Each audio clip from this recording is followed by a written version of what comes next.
Et bienvenue donc dans l'invité du jour, l'info du jour aujourd'hui. Ces propos réitérés de nouveau ce matin, nous ne céderons pas face au chantage. Comprenez par là le chantage des Américains. C'est le message aujourd'hui des Européens à Donald Trump après un week-end très mouvementé sur la question du Groenland. Les ministres français et allemands étaient réunis ce matin à Berlin. Ils ont redit leur volonté d'élaborer des contre-mesures pour répondre, je cite, au chantage du président américain. Ces derniers jours, le chef de la Maison-Blanche a effectivement menacé de surtaxes douanières 8 pays s'opposant à son ambition d'acquérir l'île Arctique. On va évidemment s'intéresser au levier disponible, à la réponse possible des Européens avec notre invité Pierre Sellal, bonjour, ambassadeur de France, ancien représentant permanent de la France auprès de l'Union européenne. Un mot déjà pour prendre le pouls.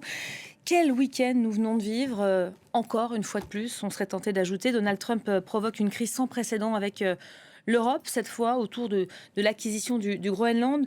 On l'annonçait depuis des années. C'est en train de se concrétiser ou pas encore ? La menace, en tout cas, a atteint un degré supplémentaire. Et ce qui est important dans les réactions de ce week-end, comme vous l'avez rappelé à l'instant, c'est les propos convergents des dirigeants européens, à savoir « nous ne céderons pas au chantage ».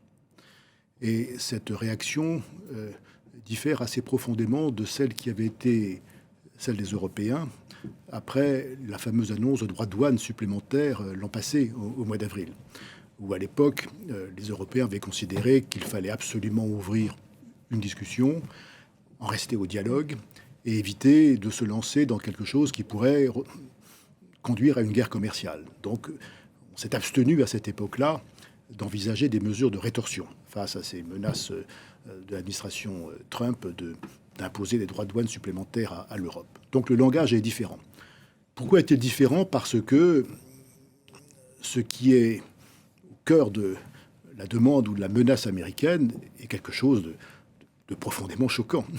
Menacer d'annexion une partie du territoire d'un État membre de l'Union européenne, c'est quelque chose qui était inimaginable il n'y a pas si longtemps. Choquant, inimaginable. En même temps, on l'annonçait avant même son retour à la Maison-Blanche. On savait, on disait que Trump, de retour à Washington, on serait confronté à ce genre de problème, de crise. Oui, mais on n'y croyait pas vraiment ? Il n'y a pas si longtemps, beaucoup de dirigeants européens disaient, mais ça c'est une hypothèse inimaginable, que les États-Unis, puissance inspiratrice et dominante de l'OTAN, prennent le risque d'agresser un membre de l'OTAN pour une partie de son territoire. C'est quelque chose qui paraissait inimaginable. Mais force est de constater avec le président Trump, les limites de l'inimaginable se reculent de semaine en semaine. Et je crois que cette fois, encore une fois, le choc politique, symbolique est tellement fort que je pense qu'il y aura une réaction européenne d'une autre nature que celle qui avait été la réaction au fameux droit de réciprocité d'avril 2025. On va voir dans un instant, effectivement, quel levier possible pour les Européens. Est-ce qu'ils envisagent comme contre-attaque ? Mais avant cela, vous compariez notre attitude, notre réponse à celle d'il y a quelques mois, en avril dernier. On a appris notre leçon. On s'est rendu compte que les menaces de Trump, finalement, elles étaient plus concrètes. Et on est moins mous, nous, Européens ? Rétrospectivement, ce que nous constatons, c'est que d'autres que l'Union européenne avaient davantage résisté aux droits de douane américains l'an passé. La Chine au premier chef, mais aussi l'Inde ou le Brésil. Et finalement, l'Europe qui avait choisi la conciliation, le dialogue, jusqu'à signer cet accord en Écosse au mois de juillet dernier, qui était profondément asymétrique, finalement, l'Europe avait cru à cette époque acheter la stabilité par l'absence de rétorsion, par l'absence d'escalade. Le moins qu'on puisse dire, c'est que cette stabilité n'a pas été acquise, puisque c'est ce que nous constatons aujourd'hui. Et par ailleurs, nous avons dû concéder un accord profondément asymétrique. Et donc, je crois que cette leçon a porté en quelque sorte, et je pense que cette fois-ci, la réaction européenne, parce qu'il s'agira d'une réaction européenne coordonnée nécessaire, ne serait-ce que parce que le commerce est de compétence exclusive de l'Union européenne, sera plus forte. Reste à savoir comment la calibrer, comment doser la menace de rétorsion de son effectivité, Et comment, puisque les choses bougent très vite avec l'administration Trump, comment, entre la date d'aujourd'hui et la date du 1er février, qui est la première échéance annoncée par l'administration Trump, on peut essayer de montrer à la fois de muscles et de commencer à préparer des mesures de réplique à la menace américaine. Ça va arriver effectivement très vite, cette date du 1er février. Ça laisse quelques jours seulement aux Européens qui semblent quand même malgré tout, et vous en témoignez à l'instant, déterminés à faire bloc, cette fois à réagir de façon assez rapide et peut-être un peu plus agressive. On va regarder tout de suite en image quelle réponse possible des Européens avec Marc Pope. Face aux surtaxes douanières américaines, l'Union européenne affiche son unité. Pour répondre à la menace de droits de douane de 10% supplémentaires sur 8 pays européens, dont 6 membres de l'UE, Bruxelles brandit l'instrument anti-coercition. Nous sommes au stade de la menace du côté américain. Nous devons être au stade également de la menace au niveau européen. Et l'outil anti-coercition est en quelque sorte une arme de dissuasion. Une arme de dissuasion qui doit permettre le dialogue et surtout d'éviter l'application des droits de douane. Bruxelles se dit déterminée à protéger ses intérêts stratégiques, économiques et de sécurité. Pour cela, elle pourrait aussi réactiver les mesures de représailles prises contre Washington en août dernier, portant sur 93 milliards d'euros d'importations américaines. L'accord douanier existant avec les États-Unis, qui devait être adopté cette semaine par le Parlement européen, est suspendu. Par ailleurs, les droits de douane européens sur les importations en provenance des États-Unis, suspendus jusqu'au 6 février, pourraient entrer en vigueur. Une fermeté de ton également reprise par le Royaume-Uni. Le Premier ministre Keir Starmer se dit déterminé, tout en appelant au dialogue. Les alliances perdurent car elles reposent sur le respect et le partenariat et non sur la pression. C'est pourquoi j'ai affirmé que l'imposition de droits de douane contre les alliés est totalement inacceptable. Une guerre commerciale n'est dans l'intérêt de personne. Les discussions devraient aussi se poursuivre au Forum économique de Davos qui s'ouvre ce lundi, où une importante délégation américaine sera présente. Un sommet extraordinaire des dirigeants des 27 doit aussi se tenir dans les prochains jours. Pierre Sellal, on voit les Européens disposés quand même à s'unir face à ce qui est quand même encore aujourd'hui un allié américain. Pourtant, dans les faits, on n'a pas le sentiment qu'on est allié aujourd'hui. Oui, et parmi les réactions que vous avez rappelées, celle du Premier ministre britannique est particulièrement significative, compte tenu de l'attachement qui demeure chez nos amis britanniques pour ce qu'ils estiment encore être une relation spéciale avec les États-Unis. Et vous qui prône le dialogue avec les Européens et exactement. Avec les Américains en même temps. Vous vous souvenez que l'an passé, les Britanniques avaient devancé l'Europe dans l'acceptation d'un arrangement commercial avec les États-Unis. Donc cette réaction est importante.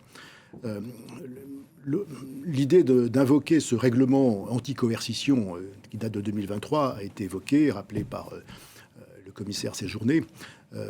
Effectivement, c'est un instrument qui offrirait une base juridique à l'Union européenne pour prendre des contre-mesures. À soi seul, ça ne constitue pas une réplique. Mais le fait de l'invoquer, le fait de considérer que les conditions de sa mise en œuvre sont réunies, aurait un impact symbolique et politique très fort.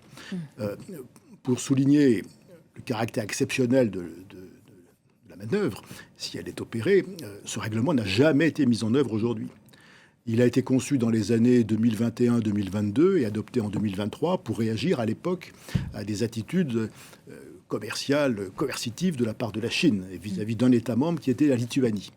Et donc à cette époque, il n'était pas imaginable que ce soit vis-à-vis des États-Unis que nous inaugurerions la mise en œuvre de cet instrument. Mais il vise très précisément la situation que nous connaissons aujourd'hui, à savoir une situation dans laquelle un pays tiers, en l'occurrence les États-Unis, se livre à des menaces ou prend des mesures commerciales dans le but d'obliger un État membre ou l'Union européenne à modifier sa position politique sur une question qui relève de sa propre souveraineté. C'est exactement le cas de figure dans lequel nous sommes. Première étape de ce règlement, il faut constater que nous sommes dans une situation de coercition. La Commission devra l'apprécier, le Conseil devra l'approuver à la majorité qualifiée. Deuxième étape, toute une panoplie de mesures sont à la disposition de l'Union européenne et de ses institutions, qui vont des mesures tarifaires jusqu'à l'interdiction de l'investissement, jusqu'à la privation de l'accès au marché public européen des entreprises européennes. Et last but not least, des mesures en matière de services qui pourrait concerner l'économie numérique. On va peut-être regarder ces différentes étapes. Je sais qu'on l'a en infographie avant d'activer effectivement ce bouclier, cette réaction européenne qui a été créée en 2023. On l'appelle l'arme nucléaire économique, le fameux bazooka. Alors pour quels effets? On en reparlera peut-être juste après. Voilà, dimension d'abord dissuasive. On comprend bien aujourd'hui, avant de mettre en place des contre-mesures, que l'idée là, c'est de montrer les muscles tout de suite pour convaincre Trump d'abandonner. Mais ça vous paraît possible, ça, qu'il renonce? Ça peut fonctionner réellement? Souvent, c'est le pari qui est fait aujourd'hui par les Européens et les Français notamment. Souvent, Trump varie. Et parmi les éléments d'évolution possible de sa position, il y a d'une part la fermeté que nous afficherions, dès lors que cette fermeté aurait des effets préjudiciables sur l'économie américaine. Il y a d'autre part, je pense, certaines forces de contestation, voire de résistance aux États-Unis même. Prendre le risque de mettre à bas l'OTAN, l'Alliance Atlantique, qui organise une domination américaine sur l'Europe depuis 80 ans, c'est quand même quelque chose de très lourd. Et au-delà du règlement anti-coercition, faire comprendre aux Américains que poursuivre dans cette voie, c'est mettre à bas l'OTAN, cela pourrait faire réfléchir tout de même quelques membres du Congrès. Il y aura d'autres étapes avant cela, et là on est en train de parler effectivement dans un premier temps de cette guerre commerciale qui pourrait se concrétiser avec une limitation des importations provenant des États-Unis ou le blocage de l'accès à certains marchés publics. En quoi consiste ce que les Européens désignent aujourd'hui comme un bazooka commercial? Valériane Gauthier nous l'explique tout de suite en images et on y revient juste après avec notre correspondant à Bruxelles. Décrit comme une arme nucléaire économique, le bazooka européen a été créé en 2023.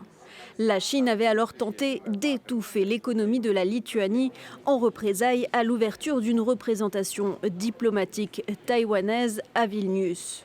Objectif de cet outil, se défendre rapidement contre tout pays qui utiliserait des mesures commerciales pour faire pression sur l'un des 27 États membres. Le bazooka européen permet en particulier de limiter les importations provenant d'un pays menaçant ou bien l'accès à certains marchés publics ou encore de bloquer certains investissements. Une arme de dissuasion qui n'a jamais été utilisée jusqu'ici. Son activation nécessite l'approbation du Conseil européen à la majorité qualifiée, c'est-à-dire avec le soutien d'au moins 55% des États membres, représentant au moins les 2/3 de la population. Mais pour certains experts, le bazooka européen est une arme à double tranchant. Des mesures de rétorsion européennes pourraient engendrer une surenchère de l'administration Trump et ne feraient qu'aggraver la guerre commerciale déjà en cours. Bon, c'est un pari effectivement risqué. Les Européens vont devoir trancher. Ils se réunissent a priori en fin de semaine. On nous annonce peut-être la date de jeudi pour trancher sur cette réponse unanime. On verra ou pas d'ailleurs. Pierre Benazé, bonjour. Vous êtes notre correspondant à Bruxelles. Alors, on vient de voir en quoi consiste ce mécanisme, ce Bonjour. bazooka commercial comme on l'appelle. On entendait ce matin le commissaire européen Stéphane Séjourné dire le Groenland ne sera jamais américain. Il s'avance peut-être un peu, en tout cas, il croit que la technique européenne, le plan européen va fonctionner auprès des Américains. En tout cas, il y a une chose qui a déjà commencé, c'est la solidarité effective entre les 27. Rappelez-vous que cette menace ne désigne que 8 pays. 6 d'entre eux sont membres de l'Union européenne, puisque le Royaume-Uni est parti et la Norvège a toujours refusé. Ces 6 pays ont donc acquis hier soir, lors du Coreper, lors de la réunion des 27 ambassadeurs représentants permanents à Bruxelles, la garantie de la solidarité unanime des 27 membres de l'Union. Ça, c'est la première chose et c'est le plus important parce que rien ne garantissait que les États membres de l'Union européenne allaient apporter leur soutien à des pays qui sont extrêmement localisés sur le continent, tous en Scandinavie ou dans le nord-ouest de l'Europe. Bref, en tout cas, ceci, c'est déjà une chose extrêmement importante, c'est un signal politique. Et les ambassadeurs ont aussi affirmé au nom de leur capitale que, d'une part, on ne négociait pas la souveraineté d'une partie du territoire d'un État membre, qu'il était inadmissible d'entrer dans la spirale des droits de douane, et que, par ailleurs, la souveraineté du Groenland était aussi essentielle pour l'Union européenne que l'est la souveraineté de l'Ukraine, sachant que, évidemment, plusieurs États membres, ceux qui sont frontaliers de la Russie et de l'Ukraine, craignent de voir se réduire le soutien américain pour le plan de soutien à l'Ukraine. Il y a évidemment cette première considération. Après, il y a des dissensions, évidemment, comme souvent au sein du Conseil européen.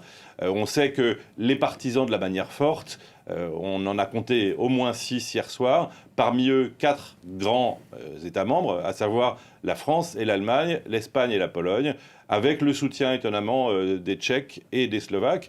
Eux veulent aller au rapport de force, et c'est là qu'on va voir si effectivement on va se diriger vers cet instrument anti-coercition. Et puis, vous le disiez, il y aura ce sommet extraordinaire convoqué à la fin de la semaine. Ce sera très précisément jeudi à 19h que les chefs d'État et de gouvernement se réunissent à Bruxelles. C'est désormais confirmé. Alors, on verra effectivement si c'est décidé, si ça s'avère ou pas efficace auprès des Américains. En tout cas, on le dit déjà, ça peut s'avérer très risqué, à double tranchant. Qui aurait le plus à perdre au final ? On peut regarder d'une part le principe même d'une guerre commerciale, ce qu'on essaie d'éviter de manière très précise avec Donald Trump depuis déjà son premier mandat, puisque la remise en route des mesures de rétorsion, 93 milliards d'euros qu'on a vu tout à l'heure, elle avait été décidée, cette première volée de mesures de rétorsion, elle date du premier mandat de Donald Trump, puisque ça n'est jamais qu'une réactivation qui avait été envisagée l'an dernier, une construction supplémentaire. On vous passe les détails techniques, mais ceci était déjà prévu. On se souvient de cette liste avec les motos Harley-Davidson, certains produits d'acier, du jus d'orange de Floride qui a depuis été enlevé de la liste. Bref, tout ça, on l'a sur la table. Le problème principal d'une guerre commerciale, c'est que ça coûtera très cher aux Européens parce qu'on a un gros déséquilibre dans la balance commerciale. Les États-Unis sont en excédent commercial sur les services exportés vers l'Europe. Pierre Sellal parlait à l'instant du marché numérique, l'accès des entreprises américaines aux internautes européens. Ça, c'est un gros déséquilibre commercial pour les Européens. En revanche, il y a un gros déséquilibre commercial sur l'exportation de produits manufacturés européens vers les États-Unis. Et donc ça, effectivement, ça peut coûter assez cher. Merci beaucoup Pierre Bénazé en direct donc de Bruxelles pour France 24. Pierre Sellal, qui a le plus à perdre demain en cas de guerre commerciale avec les États-Unis? Est-ce qu'on est prêt à une guerre comme celle-là? En tout cas, lorsqu'on n'est pas prêt à prendre le risque de la livrer, on est certain d'être perdant. Et c'est ce qui s'est passé l'an dernier. Comme cela a été dit, la clé de la crédibilité de nos lignes rouges, c'est d'abord la solidarité. Et même si on n'en a pas totalement besoin dans le déclenchement des mesures de ce règlement, puisqu'il permet des mesures à la majorité qualifiée, afficher l'unanimité des États membres, c'est quelque chose de très important. Et ensuite, la clarté dans les menaces dont nous pourrions faire usage vis-à-vis des États-Unis. Important aussi le fait qu'un Conseil européen soit programmé cette semaine. Parmi les choses qui ont manqué l'an passé, avant la discussion, pour ne pas parler de négociation en Écosse, c'est qu'il n'y a pas eu de réunion des chefs d'État et de gouvernement qui mandataient formellement et un peu solennellement la présidente de la Commission avant de partir rencontrer le président des États-Unis. Se parler en amont, c'est ça que vous dites? Exactement. Et cette fois, une expression très forte qui serait solidaire, a fortiori unanime des États membres cette semaine sera un élément important.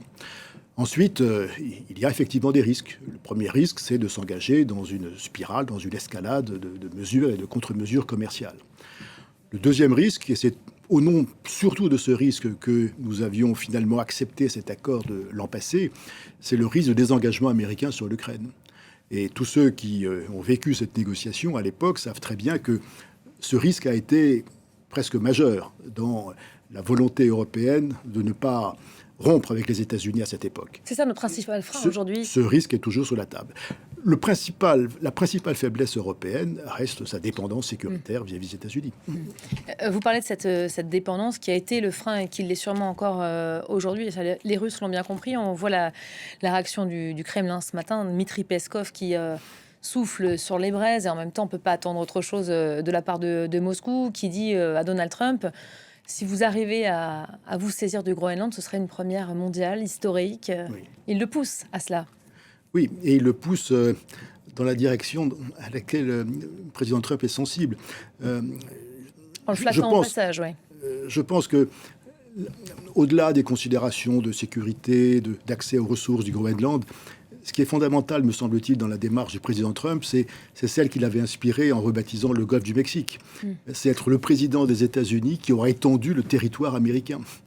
Et d'où les dessins qui circulent sur le drapeau américain, sur le territoire groenlandais. Je crois que c'est une dimension fondamentale et il me semble que du côté russe, on l'a parfaitement compris. Avant, c'était un film. Aujourd'hui, c'est quand même en train de se concrétiser tout cela. Est-ce que les Américains, eux, ils sont favorables? On le sait aussi, sensible à ce qui se dit sur la scène intérieure. Et c'est vrai que nous, Européens, on n'a pas forcément tendance à regarder cela. Mais dans moins d'un an maintenant, il va y avoir des midterms, des élections. Trump, est-ce qu'il aurait intérêt à brusquer son électorat? Les Américains n'ont pas forcément envie qu'il s'engage sur un autre front.